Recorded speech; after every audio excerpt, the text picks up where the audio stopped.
Hello viewers, this is Shifali और आप देख रहे हैं मेरा channel GD school of law. आज का लेक्चर एक बहुत ही इम्पोर्टेंट टॉपिक पर है जिसमें हम अरेस्टेड पर्सन के राइट्स के बारे में डिस्कस करेंगे और जानेंगे कि क्या अरेस्टेड पर्सन भी कोई राइट्स रखता है, ये राइट्स क्या है।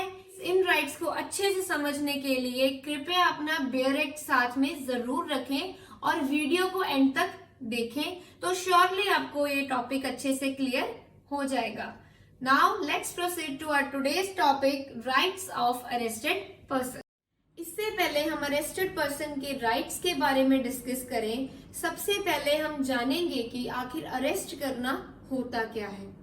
अरेस्ट का मतलब है किसी पर्सन को कस्टडी या पुलिस कस्टडी में लेना, but according to the authority empowered by the law, यानी कि लॉ द्वारा जो भी अथॉरिटी एम्पावर करी गई है या कोई प्रोसीजर दिया गया है, उन सब चीजों को ध्यान में रखते हुए किसी पर्सन को कस्टडी या पुलिस कस्टडी में लेना अरेस्ट कहलाया जा सकता है। क्रिमिनल लॉ का एक बहुत ही इंपॉर्टेंट प्रिंसिपल है, आप सबने सुना ही होगा, audi alteram partem, which means no one should be punished unheard and every person shall presume to be innocent until his guilty is proved beyond the reasonable doubt। यानी कि किसी भी पर्सन को तब तक इनोसेंट माना जाएगा जब तक उस द्वारा की हुई गिल्टी या जब तक उसकी गिल्टी प्रूव ना हो जाए। अब अरेस्ट और अरेस्टेड पर्सन के क्या राइट्स हैं, इनको जानने के लिए हम ये फ्लो चार्ट की हेल्प लेंगे। देखिए व्यूअर्स, सबसे पहले मैंने इसमें 2 पॉइंट्स मेंशन करे हैं। The first one is legal provision and second is safe guards. Legal provision में मैं आपको बताना चाहूंगी कि अरेस्ट या अरेस्टेड पर्सन के क्या राइट्स हैं और इसके रिगार्डिंग जुड़े हुए क्या क्या बातें हैं, क्या क्या इंपॉर्टेंट पॉइंट्स हैं, वो आपको section 41 to section 60 of CrPC में आराम से मिल जाएंगे। Second point is safeguards, यानी कि कौन कौन से सेफ गार्ड्स को यूज करके कोई भी पर्सन या अरेस्टेड पर्सन अपने आप को प्रोटेक्ट कर सकता है या डिफेंड कर सकता है। ये सेफ गार्ड्स या तो आपको कॉन्स्टिट्यूशन ऑफ इंडिया में मिल जाएंगे या हमें सीआरपीसी में मिल जाएंगे। चलिए अब ज्यादा टाइम वेस्ट ना करते हुए हम अरेस्टेड पर्सन के राइट्स के बारे में डिटेल में डिस्कस करते हैं। Our first right is right to know the grounds of arrest, which comes under section 50 clause 1 of CRPC, जो ये बताता है कि अगर किसी भी पुलिस ऑफिसर द्वारा किसी पर्सन को अरेस्ट किया जा रहा है तो सेक्शन 50 क्लॉज 1 ऑफ सीआरपीसी उस अरेस्टेड पर्सन को ये पूरा अधिकार देता है कि वो अपने अरेस्ट के ग्राउंड्स के बारे में पुलिस ऑफिसर से पूछे।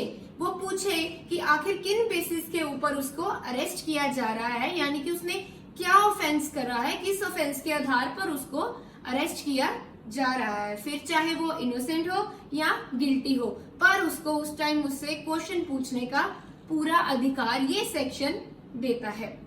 और in the same sense police officer is also liable to answer him, मतलब पुलिस ऑफिसर की भी ये पूरी ड्यूटी बनती है कि उसके अरेस्ट के ग्राउंड्स उसको बताए। और second right is person arrested to be released on bail, which comes under section 50 clause 2 of CRPC, जो ये बताता है कि अगर किसी पर्सन को पुलिस ऑफिसर द्वारा अरेस्ट किया जा रहा है और अगर उसने बेलेबल ऑफेंस किया है, यानी कि वो ऑफेंस जिसकी बेल हो सकती है, तो अरेस्टेड पर्सन ये पूरा अधिकार रखता है कि पुलिस ऑफिसर द्वारा उसको इन्फॉर्म किया जाए कि उसने बेलेबल ऑफेंस किया है और उसकी बेल हो सकती है, ताकि वो पर्सन अपने नियर वंस को इन्फॉर्म करके अपनी बेल के लिए श्योरिटीज अरेंज करवा सके।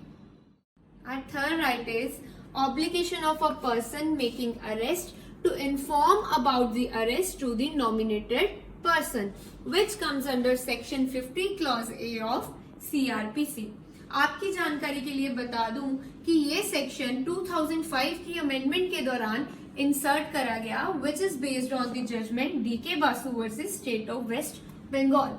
अकॉर्डिंग टू दिस सेक्शन, अगर किसी पर्सन को अरेस्ट किया जा रहा है तो पुलिस ऑफिसर की ये पूरी ड्यूटी बनती है कि उस पर्सन के फैमिली या रिलेटिव्स को उसकी अरेस्ट के बारे में इन्फॉर्म करे कि हाँ, इस पर्सन को अरेस्ट किया जा रहा है और अरेस्ट करके इस पर्टिकुलर प्लेस पर लेके जाया जा रहा है।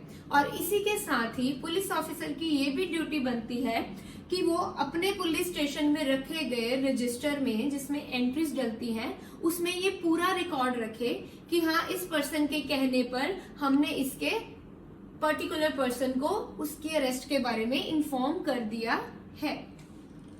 Our fourth right is right of arrested person to meet an advocate of his choice during the interrogation, which comes under section 41D of CRPC, जो कि ये कहता है कि अगर किसी पर्सन को अरेस्ट किया है और उसकी इंटेरोगेशन हो रही है तो उस पर्सन को ये पूरा अधिकार है कि वो अपनी इंटेरोगेशन के दौरान किसी भी वक्त अपनी चॉइस से अपनी एडवोकेट को मिल सकता है। बट उस पूरी इंटेरोगेशन के दौरान उसका एडवोकेट उसके साथ रहे ये पॉसिबल नहीं है। सपोज किसी पर्सन की इंटेरोगेशन 2 डेज की है तो 2 डेज में उन 2 दिनों में वो कभी भी अपने एडवोकेट को मिल सकता है, बट वो पूरे 2 दिन उसका एडवोकेट उसके साथ रहे ये बिल्कुल भी पॉसिबल नहीं है। अब चलते हैं अपने नेक्स्ट राइट की तरफ। Right of not being detained for more than 24 hours without judicial scrutiny, which comes under Section 57 of the CRPC and read with Article 22 Clause 2 of the Indian Constitution।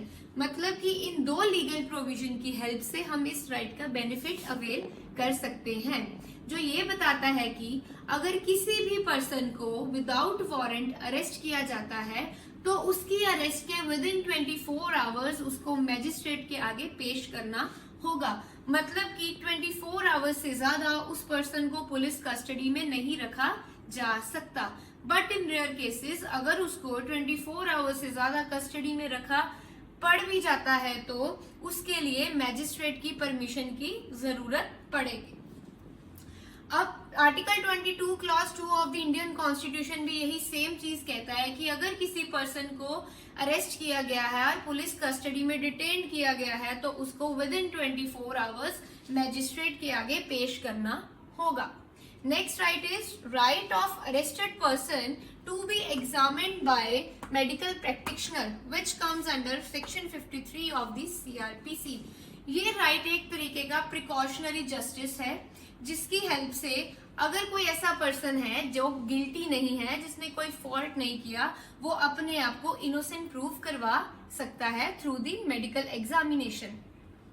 Suppose किसी person ने कोई भी offence नहीं करा, जैसे कि उसके ऊपर ड्रिंक एंड ड्राइव का केस डाल दिया गया है बट उसने ड्रिंक नहीं करी है, तो वो क्या करेगा, मैजिस्ट्रेट को रिक्वेस्ट करेगा कि उसका मेडिकल एग्जामिनेशन करवाया जाए ताकि वो अपनी इनोसेंस प्रूव कर सके। और अगर उस एग्जामिनेशन में कोई भी अल्कोहलिक कंटेंट नहीं निकलता है तो वो इस राइट की हेल्प से यानी कि इस प्रोविजन की हेल्प से अपने आप को इनोसेंट प्रूव कर सकता है। Next right is right to consult a legal practitioner which comes under Article 22 Clause 1 of the Indian Constitution। बहुत ही सिंपल सा पॉइंट है कि कोई भी पर्सन, फिर चाहे वो इनोसेंट हो या गिल्टी हो, वो अपने मर्जी के यानी कि अपने चॉइस के लीगल प्रैक्टिशनर से कंसल्ट कर सकता है। Next right is right of accused to produce an evidence which is based on the legal maxim no party should be condemned unheard, which means कि अगर कोई भी पर्सन अगर वो इनोसेंट है तो वो अपनी इनोसेंस प्रूव करवा सकता है, कोर्ट में एविडेंस भी पेश कर सकता है। सपोज एक्स के ऊपर चार्ज है मर्डर का कि on the particular date and particular time उसने मर्डर कमिट करा, बट अगर वो इनोसेंट है तो वो बहुत सारे एविडेंस पेश कर सकता है, जैसे कि वो ये बोल सकता है कि मर्डर के टाइम पे वो सिटी में ही प्रेजेंट नहीं था। ऐसा करके वो अपने आप को इनोसेंट प्रूव करवा सकता है। और अगर हाँ उसका कोई विटनेस है तो उसको भी वो एज अ विटनेस कोर्ट में पेश करके अपनी इनोसेंस प्रूव करवा सकता है।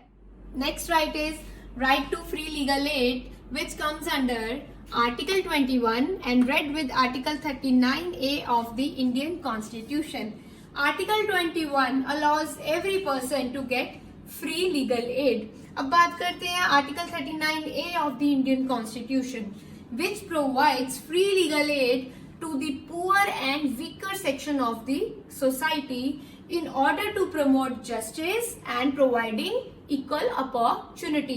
Suppose कि कोई पर्सन इंडिजेंट है, मतलब उसके पास इतना भी पैसा नहीं है कि वो अपने लिए एक लॉयर एंगेज कर सके, तो वो इस राइट का बेनिफिट अवेल कर सकता है। इसके ऊपर एक बहुत ही इंपॉर्टेंट लीगल जजमेंट है Kasab versus state of Maharashtra, जिसमें ये हेल्ड हुआ था कि मैजिस्ट्रेट की ड्यूटी है कि अगर किसी ने कॉग्निजेबल ऑफेंस किया है बट उसके पास इतना पैसा नहीं है कि वो अपना लॉयर एंगेज कर सके, तो उस कंडीशन में मैजिस्ट्रेट की ड्यूटी बनती है कि उसको इस चीज के बारे में, फ्री लीगल एड के बारे में अवेयर करवाया जाए। Next and last right is right to fair trial. Right to fair trial मतलब जब कोई भी मैजिस्ट्रेट कोई केस डिसाइड करता है, he must observe the principle of fair trial. उसको ये फेयर ट्रायल का प्रिंसिपल ध्यान में रखते हुए ही डिसीजन लेना होगा, ताकि किसी भी पर्सन के साथ डिस्क्रिमिनेशन ना हो और सबको जस्टिस मिले। So guys, these are the all rights of the arrested person which the every person must be aware about it। Video को एंड तक देखने के लिए धन्यवाद, और हाँ, मेरी पिछली वीडियो को सपोर्ट करने के लिए once again thank you so much. अगर मेरा वीडियो अच्छा लगा हो तो उसको लाइक, शेयर एंड सब्सक्राइब करना बिल्कुल ना भूलें। Thank you so much.